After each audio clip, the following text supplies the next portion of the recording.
الله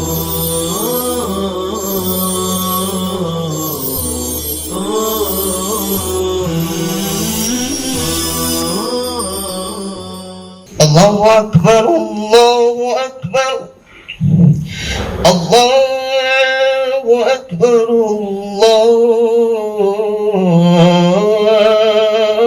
الله أكبر. أشهد أن لا إله إلا الله. أشهد أن لا إله إلا الله.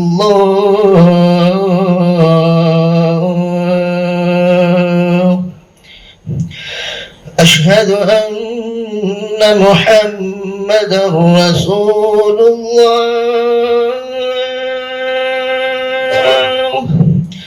أشهد أن محمدا رسول الله.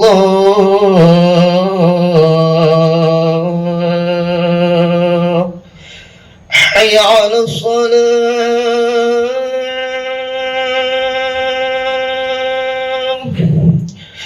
حي على الصلاة.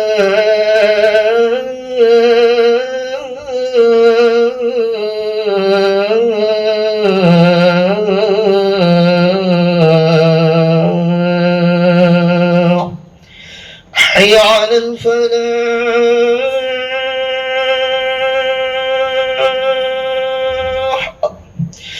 حي على الفلاح.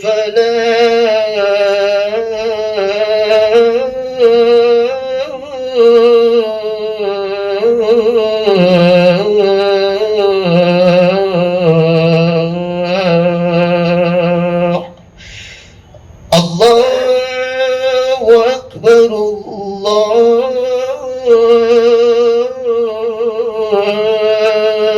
الله أكبر. لا إله إلا الله.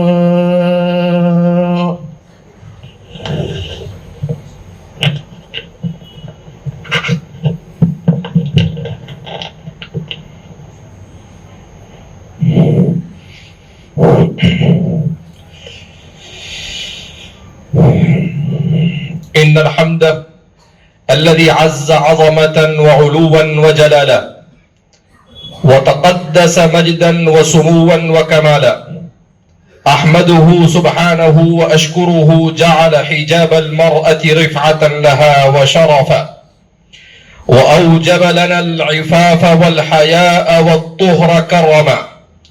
وأشهد أن لا إله إلا الله وحده لا شريك له شهادة تعنو لها القلوب خضوعا وامتثالا.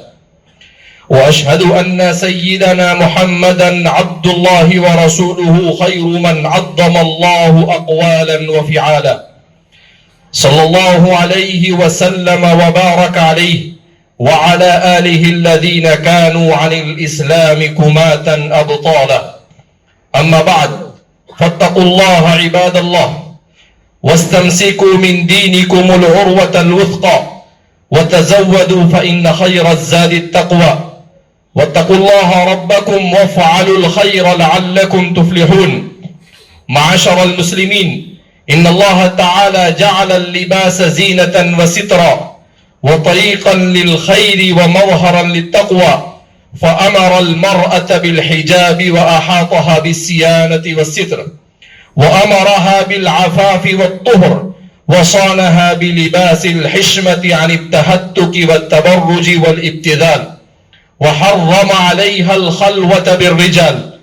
ولقد أراد الإسلام للمرأة المسلمة أن تبقي درة مشونة عزيزة كريمة لا تطمح إليها أعين الناظرين، ولا تمتد إليها أيدي العابثين، ولا يدنس عرضها وشرفها من لا خلاق له في الآخرة من المفسدين. فأمر المرأة بالستر والحجاب حماية لها من أذى الفساق. ولقد أمر الله النساء بالحجاب كما أمرهن بالاجتهاد بإخفاء زينتهن ومواضع الفتنة منهن، إلا ما يظهر لضرورة أو بدون إرادة، فقال تعالى: وقل للمؤمنات يغضضن من أبصارهن ويحفظن فروجهن ولا يبدين زينتهن إلا ما ظهر منها وليضربن بخمرهن على جيوبهن. ولذلك أجمع العلماء على وجوب الحجاب على المرأة المسلمة البالغة العاقلة الحرة.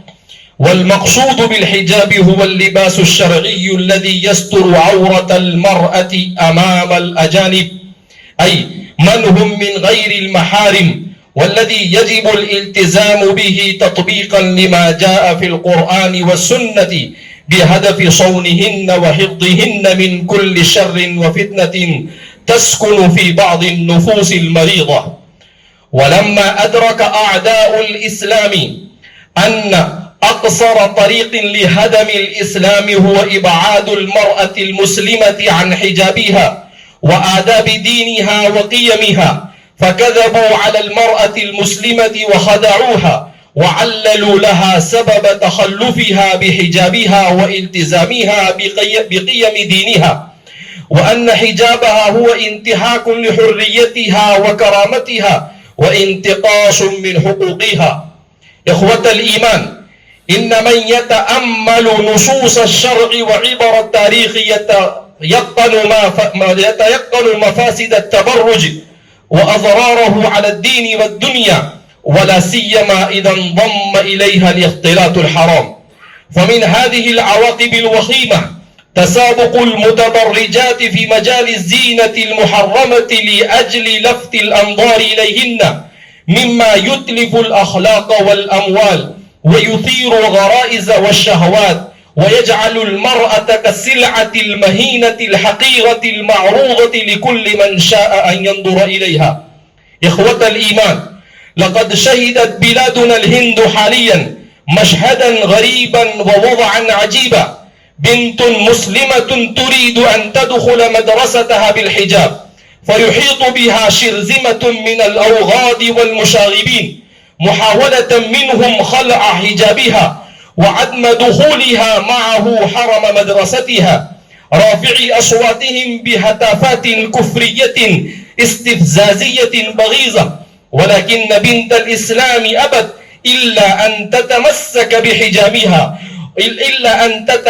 بحجابها وتصمد في موقفها الإيماني صمود الأسد أمام الكلاب، وما ضعفت وما استكانت وما تساومت على مبادئ الدين وما تنازلت عن هوية الإسلام، بل رفعت صوتها بالله أكبر الله أكبر. ففشل المكر خاسئا وهو حسير، وانهزم الكفر مبهوتا وهو مهين، وظهر الحق وزهق الباطل إن الباطل كان زهوقا. الله أكبر. والله إنها كلمة تلقي الرعب في قلوب الذين كفروا، وتزلزل أركان الشرك والطغيان، وتطير نوم المستبدين، وتقص مضاجع الحائرين، وتهزأ أسرة الحكام الغاشمين، وتحدث الرعشة والرجفة في حصون الظالمين. فبهذه الكلمة تصدت هذه الفتاة المؤمنة لهجوم الذئاب البشرية، وقاومت مطاردتهم فصارت بطلا ونجما يتلألأ في سماء المجد والشهرة، ووصلت إلى الجوزاء في ساعات معدودة. هنيئا لك يا بنت الإسلام، هنيئا لك يا بنت الإسلام، لقد أظهرت الحمية الدينية والغيرة الإيمانية، ولقنت درس البطولة الإيمانية النادر والموقف الإيماني المثالي، فلتقتدي بك المقتديات، ولتجعل الأسوة المسلمات، وفي ذلك فليتنافس المتنافسون. يقول الله عز من قائل كريم: يا أيها النبي قل لأزواجك وبناتك ونساء المؤمنين يدنين عليهن من جلابيبهن ذلك أدنى أن يعرفن فلا يؤذين وكان الله غفورا رحيما. بارك الله لنا ولكم في الكتاب، ونفعني وإياكم بما فيه من الآي والذكر والحكمة، فاستغفروا الله ربي واستغفروه إنه هو الغفور الرحيم.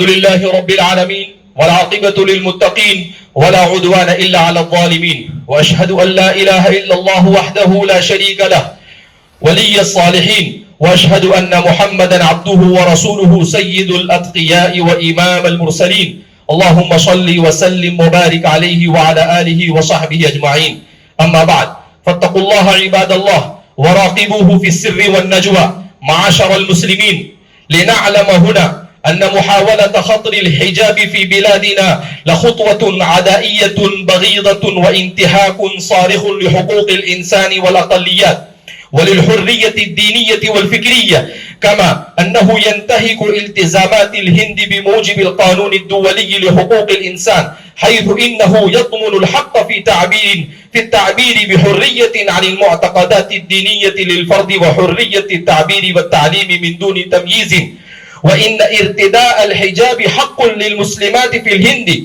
في ممارسة الشعائر الدينية المكفولة لهن دوليا وإنسانيا وهو من حقوقهن الإنسانية الأساسية التي يضمن لها الدستور الهندي العلماني كما أقرته المحكمة العليا بكيرلا الهندية حقا ثابتا للأقلية المسلمة عام 2015 من الميلاد فعلى المسلمين أن يعرفوا حقوقهم المشروعة فيها ويكافحوا من أجلها ويتمسكوا بمبادئ دينهم وقيمهم وليكونوا أولي غيرة إيمانية وحمية دينية تجاه دينهم وعقيدتهم وهنا نوجه رسالة إلى أمهاتنا وأخواتنا وبناتنا بألا ينخدعن بهتافات أعداء الدين الكاذبة وأمانيهم المعسولة ودسائسهم الشيطانية وقد قال الحبيب المصطفى صلوات ربي وسلامه عليه خير نسائكم الودود الولود المواسية المواتية إذا اتقين الله وشر نسائكم المتبرجات المتخيلات وهن المنافقات لا يدخلن الجنة إلا مثل الغراب الأعصم وهذه كناية عن قلة دخولهن الجنة فيا أختاه يا من نشأت في بيت العفاف الله في رعاية الحياة حافظي على دينك وحافظي على الحجاب الشرعي الذي اختاره الله لك والله إن الحجاب هو طريق العفة والسعادة والطهارة والكرامة هذا وصلوا وسلموا على من أمركم الله بالصلاة عليه فقال عز من قائل إن الله وملائكته يصلون على النبي يا أيها الذين آمنوا صلوا عليه وسلموا تسليما اللهم صل وسلم وبارك على سيدنا وحبيبنا ومولانا محمد وعلى آله وصحبه أجمعين وارض اللهم عن الخلفاء الراشدين